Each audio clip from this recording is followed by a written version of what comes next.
자, 테헤란로를 기준으로 대치동과 삼성동이 나누어지는데요. 자, 코엑스에서는, 그쵸. 코엑스에서 큰 길 건너편에 연결되는 지역이 대치동입니다. 그래서 포스코 서울 사옥도 대치동 쪽으로 위치하고 있는 거고요.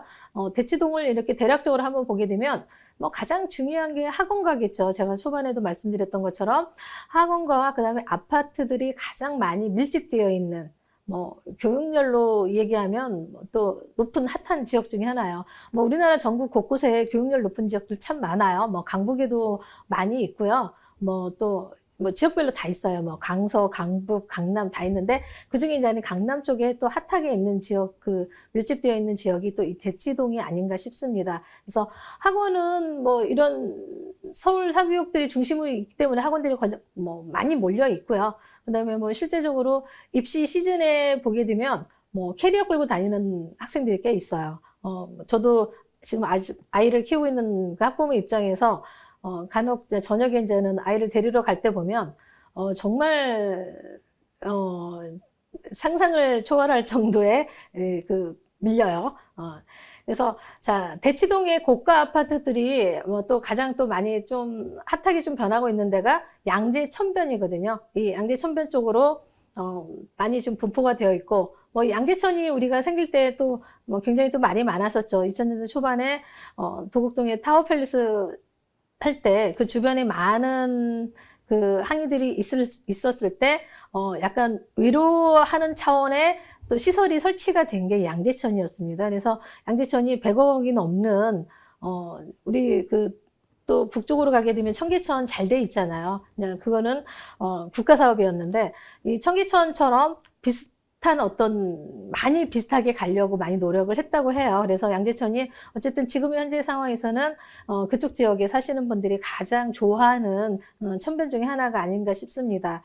그래서 이 학원가나 그 다음에 주택가 지역이 가장 핫하기 때문에 그 지역들은 대치동이 더 좋아진다. 이거는 누구나 다 알고 있는 상황일 거예요. 그래서 실제적으로 이 대치동에서 가장 또 학부모 입장에서 또 가장 좋은 거는 아이들이 별로 이렇게 상업적으로 놀 만한 요소가 별로 없다라는 게 또 가장 좋은 점 중에 하나예요. 대형 서점도 없고, 실제적으로 대형 서점도 없어요. 그만한 학원가들이 밀집되어 있는데, 작은 조그만 이렇게 구멍가게식의 이런 지하 공간의 서점들을 이용해야지만 책을 살 수 있을 정도로 대형 서점도 전혀 없고 멀티플렉스 이런 시설 자체도 없어요. 이 삼성역 쪽으로만 가야지만 코엑스로만 가야지만 영화를 볼 수 있고 강남역으로 나와야지 영화를 볼 수 있을 정도로 이 대치동에는 이런 상업적인 공간은 굉장히 약한 거죠. 결국은 뭐냐, 문화적인 문화 마케팅은 전혀 없는 굉장히 약한 지역이라고 보시면 됩니다. 그래서 우리가 지금 아까 가장 이야기한 것처럼 요즘에 강남에서 그래도 사람들이 가장 이렇게 성인들이 많이 모여지는 곳들은 양재천들, 가서 운동도 하고 커피도 마시고 잠깐 힐링할 수 있는 이런 공간들이 양재천 주변으로 많이들 몰려 있죠. 그래서 오히려 양재천변 쪽으로도 또 실제 건물 상승들이 좀 많이 올라가고 있는 상황입니다. 그래서 그 안에 있던 주택들이 좀 작은 이런 사옥으로 많이 변경이 되고, 그 다음에 주택단지 사이사이에도 또 실제 물건들이 거의 없는 상황이에요. 그 정도로 가격들이 상승하고 있다고 보시면 되겠습니다. 자, 그 다음에 또 제가 아까도 얘기했던 것처럼 대치동의 가장 또 여러분들 진풍경 중에 하나가 저희가 가끔 저희 아이 학원 끝나는 시간에 보면 이제 9시나 10시 이렇게 끝날 때 가서 보게 되면 9시 때는 그래도 좀 한가해요. 이런 초중고 초중 학생들이 끝나는 시간 타임이기 때문에.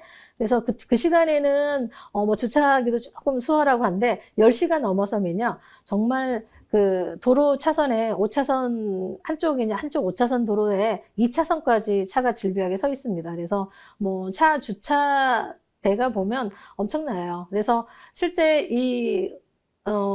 가장 아침에 출근 시간보다 더 막히는 시간대가 저녁 10시에서 11시 사이, 학원가의 가장 큰 특성이죠. 그래서 시간에 어떤 그 지역이 그만큼 어떤 환경적으로는 좀 복잡하긴 하지만 실제 계속 사람들이 따라가고 있는 것들은 결국은 뭐냐, 이 지금 대치동 자체가 더 많은 학원생들이 지금 몰리고 있어요. 지금 뭐 자사고 폐지나 뭐 여러 다양한 뭐 특목고들 뭐 좀 많은 규제들이 지금 이루어지고 있는데 실제 이런 규제로 인해서 오히려 더 강남 쪽으로 많은 사람들이 몰리고 학원도 뭐 방학 때 기간에 이용해서 보게 되면 특히나 입시 공간 때는 어마어마해요. 여름에도 보게 되면 그렇고 뭐 눈술 때 볼 때 되는 그때 당시에는 뭐 정말 주차가 정말 힘들 정도로 다니기도 힘들 정도로 그 정도로 많이 가득해요. 그래서 실제 이런 규제들이 더 좋은 방향으로 가야 하는데 실제적으로는 그러지는 않는 것 같아요. 자, 대치동의 어떤 시세를 좀 살펴보면요. 가격들은 뭐 대치동은 워낙 또 이렇게 보게 되면 빌라 같은 경우에는 굉장히 약해요. 정말 살기 힘들 정도로 작은 공간의 아파트, 아니 그 빌라들이 따닥따닥 붙어 있는 형태들, 뭐 그런 라인들은요, 평당가가 1억 이하죠. 뭐 7, 8천에도 거래되고 8, 9천 뭐 이렇게 거래되는데 대로변에 있는 뭐 아파트들, 이런 데들 보면 평당가가 보통 뭐 작은 건물들 평당가를 보게 되면 2억에서 3억 5천, 뭐 가격이 굉장히 차이가 심해요. 그래서 대부분이 이런 작년 2021년 8월에 대로변 라인에 이렇게 3종 일반 건물이 하나가 거래가 됐었는데 대치역 사거리 쪽이었어요. 근데 평당 2억 1천만 원에 거래되었거든요. 근데 그 건물이 2017년, 이게 뒤 거슬러서 가서 보게 되면 2017년에 평당 1억 5천에 평당 6천이 오른 거죠. 실제로 평당 6천이 올라서 거의 한 4년 만이죠. 거의 4년 만에 35%의 상승력이 있는 이런 건들이 대부분의 빌딩들에 지금 이렇게 이루어지고 있는 건들이 대부분 비슷해요. 그래서 실제 이런 대치동이나 뭐 모든 지금 지역들이 좀 많이 상승세들은 가고는 있지만 지금 현재 이 대치동 쪽에서도 상승력들은 계속 지속적으로 많이 이루어지고 있다 보시면 됩니다. 아까 뭐 기존에 말씀드렸던 삼성동의 어떤 그 상승보다는 뭐 약하긴 하지만 그래도 또 많이 또 몰려들고 있는 중에 하나죠. 뭐 지금 2종 일반 이런 건물들 같은 경우에도 거의 평당 9천에서 1억 매매가 되고요. 뭐 정말 뭐 학원들 해서 골목 코너들이 좋은 거는 평당 2억 이상씩 호가하기도 합니다. 그래서 우리가 보게 되면 뭐 대치동 같은 경우에는 뭐 작은 건물들이 좀 많이 몰려 있고요. 그 다음에 또 빌라하고 뭐 조그만 이런 학원가 건물들이 같이 이렇게 밀집되어 있는데 이런 지역들이 점점 뭐 평당 1억 정도 하던 것들이 거의 2억까지 지금 올라가고 있는 이런 상황입니다. 삼성동과 대치동의 이런 주변 지역 상승 포인트를 보게 되면요. 자, 삼성동은 삼성역과 테헤란로, 영동대로를 중심으로 해서 2호선과 9호선 라인이 모여지는 이 지역들. 대부분 대기업 빌딩들이 주로 많이 분포가 되어 있고요. 이들 지역에서 뭐 가장 평당가가 아까 말씀드렸던 것처럼 뭐 높게는 뭐 5억 이상에서 그 다음에 평당 2억 이상까지 이렇게 가고 있는 상황이고요. 그 다음에 대치동은 남부 순환로하고 영동대로 주변, 그 다음에 뭐 특화된 또 학원 건물들이 많이 모여 있는 게 이제 주 포인트인데 이 지역들도 지금 거의 평당가가 2억대 이상에 지금 가고 있는 상황이라고 보시게 되겠습니다. 그래서 실제 이 삼성동하고 대치동이 또 많이 핫하게 지금 올라가고 있는 지역 중에 하나고요. 또 현재 지금 많이 올라와 있는 상황이에요. 그래서 이 금액들이 뭐 밑으로 뭐 내려간다, 다운의 경향은 거의 없는 상황이라고 보시면 되고요. 실제적으로 계속 그냥 상승세가 올라올 건데 이 상승세가 어디까지 갈 건지는 뭐 삼성동은 가장 정확하게 보게 되면 지금의 현재 상황보다는 굉장히 많은 상승세가 올 거라고 보고 있습니다. 자, 그 다음에 대치동이 또 가장 좀 변하고 있는 지역 중에 하나가요.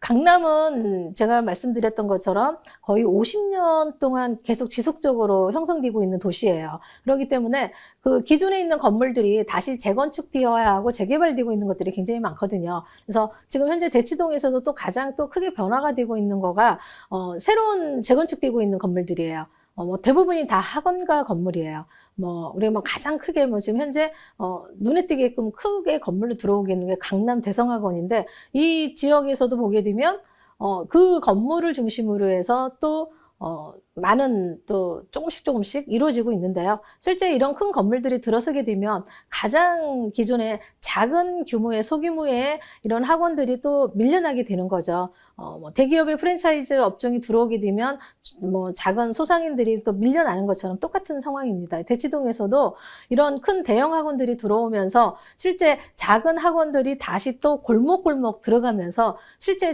대치동 자체가 뭐 빌라 사이사이에 뭐 학원들이 뭐 몰려있는 이런 상황들이 되기 때문에 결국은 좀 어떻게 보면 부동산 상황들이 더 혼잡해지고 가격들이 또 상승하고 있는 요인 중에 하나가 또 이런 요소로도 또 작용을 하고 있습니다. 그래서 대치동 같은 경우에 이런 뭐 평당가들 보게 되면 임대료요. 임대료를 보게 되면 평당 한 3, 40만 원 정도 합니다. 신축이 그 정도 가격을 하고요. 3, 40만 원 정도. 그 다음에 이제는 구건물들이 평당 한 2, 30만 원. 결국은 뭐냐. 이렇게 큰 건물들이, 대형 건물들이 들어서면 평당가는 또 올라가거든요. 임대료가 올라가고 또 작은 뭐 건물을 사용하셔야 할 분들은 다시 또 안으로 골목골목으로 들어가면서 지금 현재 대치동은 구석구석 사이사이가 다 학원과 건물이 되어 있어요. 그래서 정말 허름하게 생겼는데 그 안에서 학원이 형성되어 있고 이런 것들이 지금 굉장히 많이 지금 실생화되어 있거든요. 그렇기 때문에 오히려 어떤 주거의 형태에서는 아파트를 제외하고는 나머지는 굉장히 불편해요. 실제적으로. 그래서 또 아파트 수요가 올라오다 보니까 실제 또 아파트 가격은 또 계속 상승하고 있지 않나 이렇게 생각이 듭니다. 자, 지금까지 살펴본 이 강남의 삼성동과 대치동 부동산의 이제 어떤 가격 상승 포인트들을 살펴보게 되면요. 이 안에서 뭐 전반적으로 지금 모든 뭐 대로변을 중심으로 코너를 중심으로 해서 변화들은 계속 오르고 있지만 실제 그 사이사이에 비어있는 니치마켓은 항상 있다고 말씀을 드렸어요. 그래서 여러분들이 지금 현재 이 지역은 토지거래 허가 구역이기 때문에 실사용자들만 들어올 수 있는 상황이에요. 하지만 지금 여러분들이 많이 좀 살펴보고 있을 뭐 좀 눈여겨봐야 할 것들은 대부분이 일반 노후화된 이런 뭐 지역 뭐 코너들, 그 다음에 또 일반 상업지가 좀 적게 분포되어 있는 지역들이 오히려 앞으로의 어떤 상승세는 좀 더 올 수 있는 지역들이에요. 그래서 실제적으로 이 80년대, 90년대에 많이 건축이 되었던 이런 노후화된 건물들 주변으로 또 많은 상승력들이 있으니까 이런 지역들을 또 좀 눈여겨보셔야 할 것도 같습니다. 오늘은 여러분들 이제 강남 마지막으로 삼성동하고 대치동을 말씀을 드렸고요. 뭐 여러분들이 뭐 가장 여러 가지로 만약에 핫하게 뭐 좀 대기하고 기다리셔야 하는 부분들이 많이 좀 있을 거예요. 이 지역들 같은 경우에는. 근데 여러분들이 뭐 더 꾸준하게 살펴보고 정보를 찾게 되면 뭐 더 좋은 뭐 투자를 찾을 수 있는 방법들이 생길 것 같습니다. 지금까지 뭐 좀 강남 쪽으로 많이 중심을 말씀을 드렸고요. 다음은 송파 쪽으로 여러분들이 가장 또 핫하게 많이 또 찾고자 하고 있는 지역들, 뭐 송파나 뭐 이쪽에 그 주변 상황들을 다시 한번 살펴보겠습니다. 다음에 뵙겠습니다.